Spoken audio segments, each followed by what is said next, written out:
ان دو انگلیوں کی طرح ہے جو میرے سے ذرا سے بعد ہے، یعنی میرے انتقال کے بعد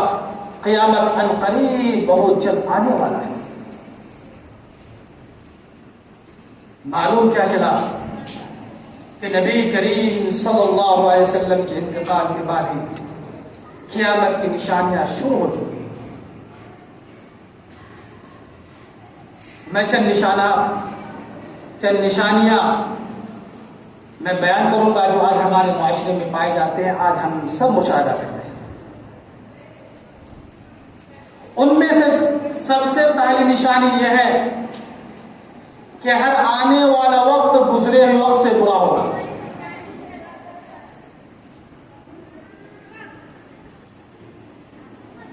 جیسا کہ زیاد بن نبید رضی اللہ تعالیٰ عنہ فرماتے ہیں کہ ایک مرتبہ ہم انس بن مالک رضی اللہ تعالیٰ عنہ کی خدمت میں حاضر ہوئے اور جو مصیبت حجاج بن یوسف کی طرف سے لاحق ہوئی تھی ان کی شکایت کی، تو حضرت انس رضی اللہ تعالیٰ عنہ نے فرمایا کہ ہر آنے والا دن گزرے ہوئے وقت سے، ہر آنے والا وقت گزرے ہوئے وقت سے برا ہوگا، اور ہر آنے والا دن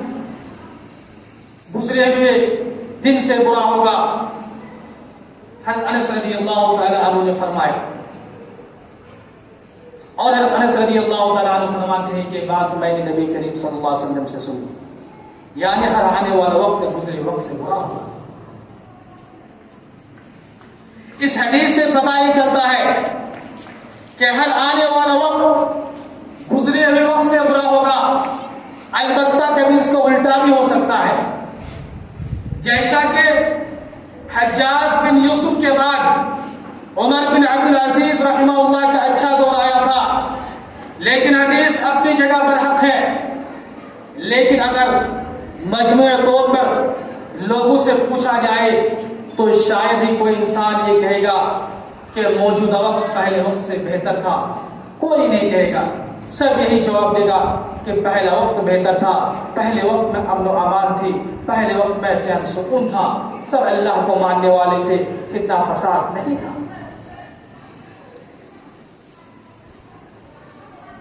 ہر آنے والا وقت گزرے ہوئے وقت سے برا ہوگا۔ آج ہم اس نشانی کے مشاہدہ کر رہے ہیں، کہیں پہ دیکھتے ہیں کہ مسلمانوں کو کاٹا جا رہا ہے، کہیں پہ دیکھتے ہیں مسلمانوں کو فلاں چیز کے نام پر زندہ جلا دیا جا رہا ہے، مشاہدہ کر رہے ہیں۔ اور قیامت کی دوسری نشانی یہ ہے جو آج ہم مشاہدہ کر رہے ہیں کہ آج ہمارے معاشرے میں اس دنیا سے علم کا خاتمہ ہو گیا۔ جیسا کہ انس بن مالک رضی اللہ تعالیٰ عنہ سے روایت ہے کہ اللہ کے پیارے نبی صلی اللہ علیہ وسلم نے فرمایا قیامت کی نشانی یہ ہے کہ علم کا خاتمہ ہو جائے گا، جیسا کہ پیارے نبی صلی اللہ علیہ وسلم نے فرمایا ان من اشراط الساعة ان يرفع العلم ويكسر الجهل ويشرب الخمر،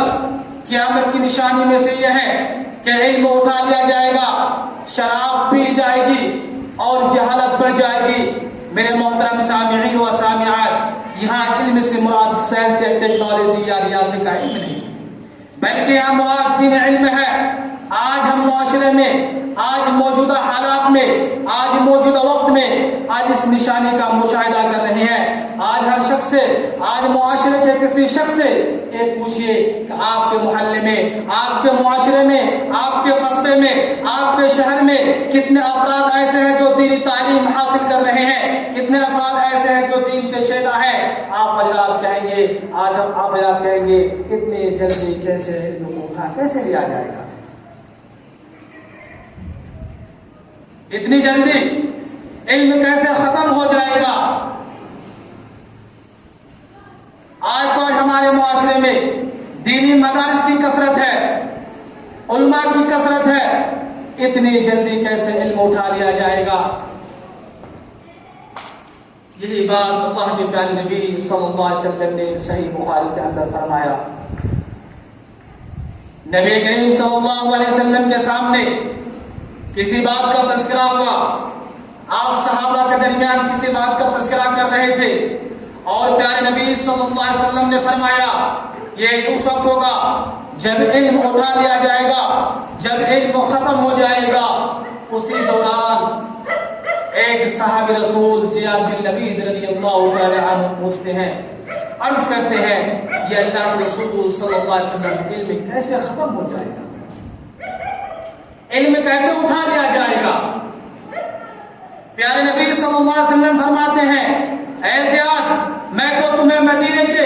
سمجھدار لوگوں میں شمار کرتا تھا, میں تو تمہیں مدینے کے عقل مند لوگوں میں شمار کرتا تھا. اے زیاد تیری ماں تجھ پر روئے, کیا یہ حقیقت نہیں ہے, کیا یہ بات صحیح نہیں ہے کہ یہود و نصارہ تورات اور انجیل پڑھتے ہیں اور ان میں سے جو کچھ لکھا ہوا ہے ان میں سے کسی چیز پر عمل نہیں کرتے؟ علم اٹھ جانے کا مطلب یہ ہے کہ